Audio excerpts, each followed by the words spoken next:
श्री स्वामी समर्थ. 11 जूनला आलेली आहे अधिक महिन्यातील शेवटची एकादशी.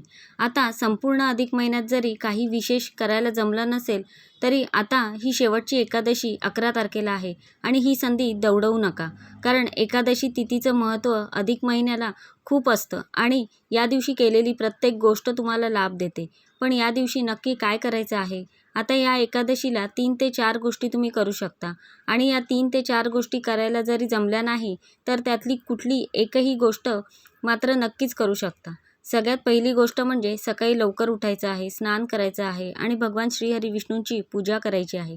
तुमच्याकडे पांडुरंगांची मूर्ती असेल, पांडुरंगांचा फोटो असेल तर पांडुरंगांची पूजा करायची आहे आणि पांडुरंगाला पिवळी फुलं खास करून त्याचबरोबर तुळशीपत्र अर्पण करायचं आहे. तर या उपायाविषयीची संपूर्ण माहिती जाणून घ्यायची असेल तर व्हिडिओ स्किप न करता संपूर्ण बघा आणि चॅनलवर पहिल्यांदा आला असाल तर सबस्क्राईब करा आणि बेल आयकॉनला प्रेस करा म्हणजे जेव्हाही मी नवीन व्हिडिओ अपलोड करेन त्याचं नोटिफिकेशन सगळ्यात आधी तुम्हाला मिळेल.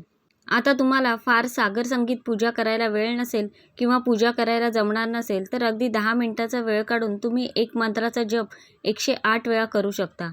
तो मंत्र म्हणजे ओम नमो नारायण, ओम नमो नारायण. या मंत्राचा जप 108 वेळा किंवा कमीत कमी 21 वेळा तरी नक्कीच करू शकता. त्यानंतर हरिपाठ, विष्णू सहस्त्रनाम यापैकी कुठलंही एक स्तोत्र पठण करू शकता.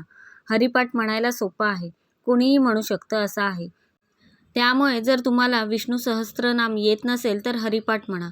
त्याचबरोबर आता भगवद्गीतेच्या 15व्या अध्यायाचं पठण अधिक महिन्यात करायला सांगितलं जातं. ते तुम्ही आत्तापर्यंत केलं नसेल तर ही एकादशीची तिथी दवडवू नका.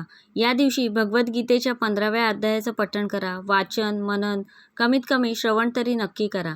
त्याने आध्यात्मिक लाभ होतो. तुळशी पूजेला एकादशीला महत्त्व असतं. त्यामुळे तुळशीची पूजा एकादशीच्या दिवशी संध्याकाळी आवर्जून करावी. पुढची जी गोष्ट आहे ती म्हणजे तुमच्या ऐपतीप्रमाणे गरजूंना अन्नदान, वस्त्रदान किंवा गोसेवा या गोष्टी एकादशीला आपल्या हातून घडाव्यात. आणि एकादशीचा उपवास तर सगळेच जण करतात. आपल्याला झेपेल तशा पद्धतीने उपवास करायचा आहे. अधिक महिन्यात जी पण कुठली छोटी मोठी साधना आपण करतो त्याचं पुण्यफळ अधिक पटीने मिळतं, हे तर तुम्हाला माहितीच आहे. त्यामुळे या एकादशी तिथीला जर तुम्ही कुठल्याही प्रकारची छोटीशी जरी साधना केली तरी त्याचा तुम्हाला शारीरिक, मानसिक लाभ होणार आहे, हे लक्षात ठेवा. एकादशीच्या दिवशी उपवास जरी तुम्हाला करायला जमणार नसेल तरी कमीत कमी तांदूळ खाऊ नयेत. तांदूळ हे एकादशीला वर्ज्य मानलेले आहेत. कांदा, लसूण विरहित जेवण करावं, सात्विक आहार घ्यावा. एकादशीच्या दिवशी घरात राग, वादविवाद, भांडणं, एकमेकांना शिव्याशाप देणं या गोष्टी होणार नाहीत. मन, वाणी, कृती यांची शुद्धता राखणं महत्त्वाचं आहे. निंदा, चुगली एकादशीच्या दिवशी करत बसू नये कोणाचीही. व्यसनांपासून दूर राहावं. हिंसक विचार आणि कृती टाळावी. अहिंसा आणि करुण्याचा भाव ठेवावा. एकादशी ही तिथी जी आहे ती आपल्याला आध्यात्मिक प्रगती करणारी तिथी आहे आणि म्हणूनच या तिथीचा लाभ घ्यायचा आहे.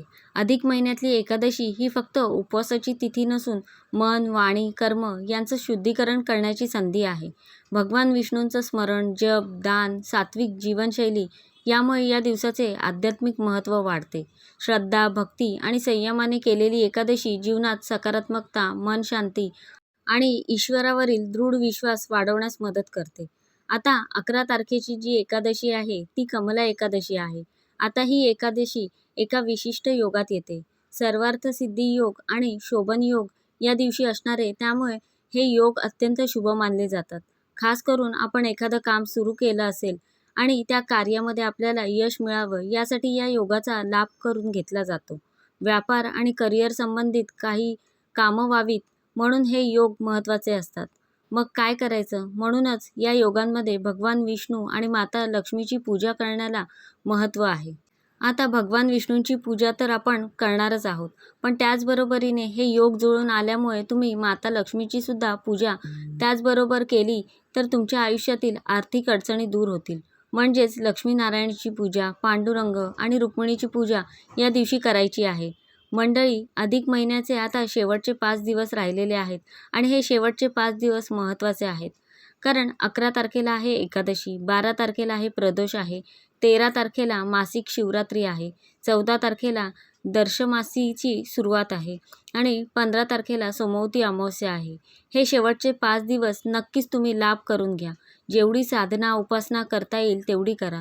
जेवढा जप विष्णूंचा करता येईल त्याचबरोबर अगदीच काही नाही जमलं तर विठ्ठल विठ्ठल जय हरी विठ्ठल असा जप जरी तुम्ही केलात तरीसुद्धा त्याचा लाभ तुम्हाला होणार आहे. तर अशा प्रकारे मी तुम्हाला संपूर्ण माहिती देण्याचा प्रयत्न केला आहे. कसा वाटला तुम्हाला आजचा व्हिडिओ मला नक्की सांगा. आवडला असेल तर लाईक करा, जास्तीत जास्त लोकांपर्यंत शेअर करा आणि असेच छान छान व्हिडिओ पाहण्यासाठी आजच आपल्या स्वामी माझे गुरु या चॅनलला सबस्क्राईब करा. धन्यवाद.